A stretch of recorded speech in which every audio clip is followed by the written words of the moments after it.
శారీరక కార్యకలాపాల్లో నిమగ్నమవడం వల్ల విద్యార్థి దృష్టి, క్రమశిక్షణ, ఏకాగ్రత మెరుగుపడుతుందని ఎచ్చర్ల ఎమ్మెల్యే నడికుడితి ఈశ్వర్రావు అన్నారు. ప్రభుత్వ పాలిటెక్నిక్ కళాశాలలో బుధవారం inter polytechnic sports and games ప్రారంభోత్సవ కార్యక్రమంలో ఆయన పాల్గొన్నారు. క్రీడా పోటీలను ప్రారంభించి అనంతరం మాట్లాడారు. విద్యార్థి శారీరక, మానసిక ఆరోగ్యం కూడా పెంపొందేందుకు దోహదపడుతుందని, సామాజిక బాధ్యతను కలిగిస్తుందని ఎన్ఈఆర్ పేర్కొన్నారు.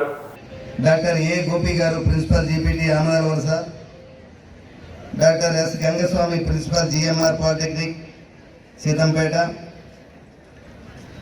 Shri Simhachalam garu principal GPT Tekkali, Shri Bhupal garu principal Venkateswara polytechnic Etcherla, P Shyam garu principal Narayana polytechnic, Sunil garu principal Shivani polytechnic Etcherla, principal Ekam polytechnic Tekkali.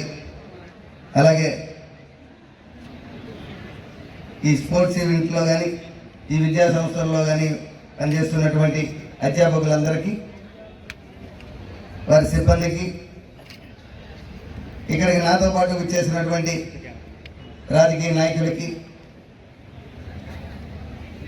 పెద్దలకి, అందరికీ, అలాగే మీడియా మిత్రులకి, పత్రికా సోదరులకి నా హృదయపూర్వక నమస్కారాలు తెలియజేస్తున్నాను. విద్యార్థులందరికీ కూడా నా శుభ ఆశీస్సులు తెలియజేస్తున్నాను.